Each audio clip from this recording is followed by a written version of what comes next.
Pessoal, eu queria trazer agora esse debate para dentro de Brasil. A gente falou um pouquinho de como que os mercados acompanharam essa primeira quinzena e eu queria analisar um pouquinho agora para dentro de Brasil, tá? Aproveitando também que o Boletim Focus saiu essa semana, saiu na segunda, hoje nós tivemos reunião do cupom e basicamente olhar um pouco para a nossa realidade de país. Segunda-feira saiu o Boletim Focus. O Boletim Focus trouxe a projeção do PIB para 2020, uma queda de menos 6,48 para uma queda de menos 6,51, mantendo uma perspectiva de crescimento para 2021 de 3,5. A projeção do Selic para 2020, ela se manteve em 2,25 e agora, sim, os juros veio aí para 2,25, embora para 2021 tenha tido uma queda de 3,5 para 3. Então, segundo o Focus, a gente voltaria aí para os 3 para o final de 2021. A projeção do IPCA para 20, uma alta de 1,53 para 1,60. E para 2021, uma queda de 3,10 para 3. Uma acomodação aí na expectativa do IPCA. E a expectativa de dólar para 2020, ele caiu de 5,40 para 5,20. E para 2021, ele também teve uma queda de 5,08 para 5. Tá ótimo. E aí, agora há pouco, saiu a reunião do cupom, que foi definido, então, a redução dos juros para 2,25, 2,25, né, por unanimidade. E o que a ata destaca? A ata destacou o básico, o que para nós de mercado já era esperado. Que a desaceleração acentuada no crescimento global se deve à Covid, que a atividade econômica do primeiro quarto ela refletiu os efeitos iniciais da pandemia e apresentou um maior declínio desde 2015, ok, isso já é esperado, que para o segundo quarto ela sugere uma contração da atividade econômica ainda maior, e isso já é esperado, porque o segundo quarto praticamente todo mundo ficou, quem teve a oportunidade trabalhou de home office. A incerteza sobre a recuperação econômica para o segundo semestre permanece maior que o normal, e sim, isso ainda acontece porque nós não estamos no final da primeira onda, nós continuamos evoluindo os quadros, nós continuamos tendo problemas ainda de ordem econômica. O comitê julgou que o tamanho do estímulo, isso é interessante, do estímulo monetário já implementado é compatível com os impactos, ou seja, ele não acredita que vai ser necessário.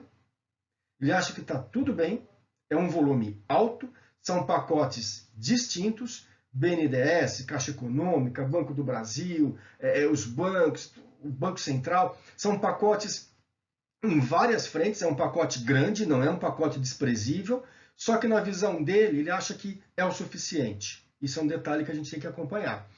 As expectativas de inflação para 2020 seria de 1,6%, para 2021 de 3 e 2022 de 3,5.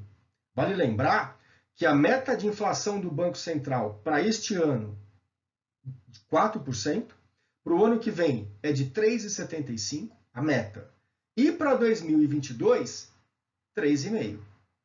Ou seja, ele acredita que para 2021, para 2022, essa inflação vai se corrigindo naturalmente. Lembrando que a gente tem as bandas, né?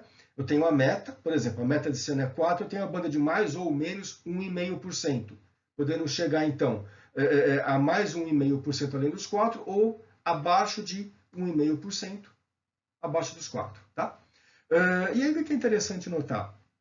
Na ata do cupom, ele reconhece que o balanço de risco aumentou e que será necessário, sim, a aproximação, até a próxima reunião, uma análise melhor dos dados para entender a evolução da pandemia, para entender o declínio da incerteza fiscal. Gente, isso é o básico. É o que a gente chama de data dependent. Ou seja, eu preciso entender a evolução desses fatores, além do comportamento de consumo, de câmbio, de inflação, para poder fazer uma análise. Então, quer dizer, não trouxe neste momento, nada de novidade. Caso a pandemia se prolongue, esse risco sim aumenta, esse aumento de risco gera uma incerteza na economia, com declínio na demanda, com uma necessidade talvez aí de uma nova parada além do que era estimado, e aí essa folga econômica ela pode continuar. E se essa folga econômica continua, eu continuo tendo uma trajetória de inflação ainda mais para baixo. E isso vai continuar fomentando a ideia de uma possível redução de juros daqui a 45 dias. Lembrando que 45 dias a contar de hoje é quase uma eternidade, dado toda essa revolução que a gente passa nos mercados e não só aqui no Brasil. Tá? Ou seja, ele segue olhando o data dependent. A depender dos dados, eu tomo uma posição. Então, isso não nos ajuda muito nesse primeiro momento. Assim, de se esperar sair a ata, ler a ata com calma, enfim, mas as informações básicas iniciais são muito pobres, visto que a gente ainda tem que esperar aí a divulgação da ata em si. Tá? E aí, eu achei interessante porque o ministro da Economia, o Paulo Guedes, ele afirmou que o governo já concluiu a elaboração das medidas emergenciais.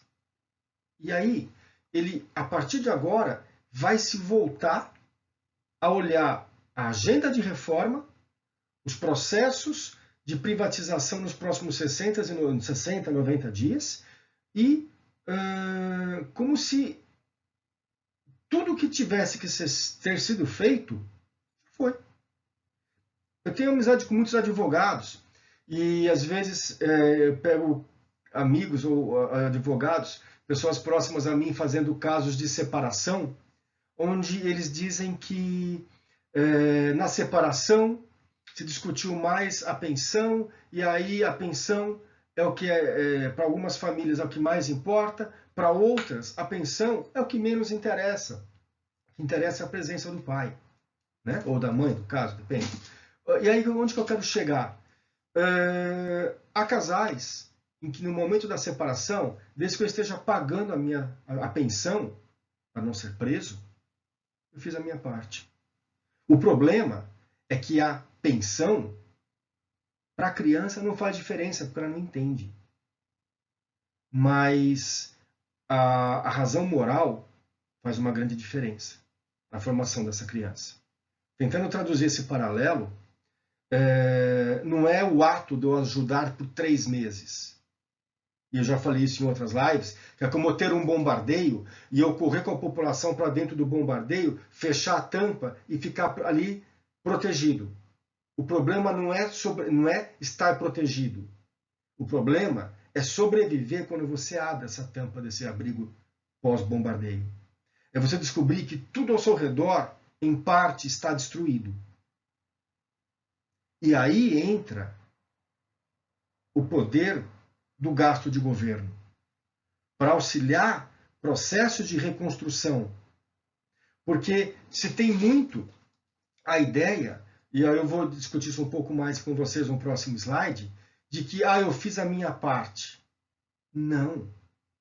Não é durante o bombardeio. Ela começa no instante do bombardeio, mas ela vai na reconstrução pós-bombardeio. E aí, olhar para a reforma nesse momento e para a privatização é importante, sim. Mas eu tenho que ter um gasto e eu tenho que ter um zelo e um cuidado com a sociedade. Porque sem sociedade não tem economia. E ele frisou que o Brasil, ao mesmo tempo que combate a doença, vem reformando a economia. Ótimo, porque não pode parar. São coisas que têm que caminhar em paralelo. Assim como deveria ter caminhado em paralelo a reforma da Previdência, a reforma fiscal, a reforma administrativa, a independência do Banco Central e uma série de outros itens. Mas não, eu fui linear.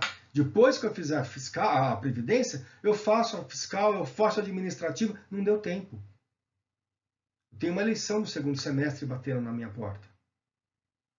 E talvez eu não tenha harmonia entre poderes, embora eu possa ter maioria mínima para algumas aprovações, ou para evitar que alguns movimentos retirem o executivo do poder, mas eu não tenho, talvez, a condição de fazer um processo de reforma fiscal, um programa de privatização, a votação de uma série de pautas como eu tinha antes.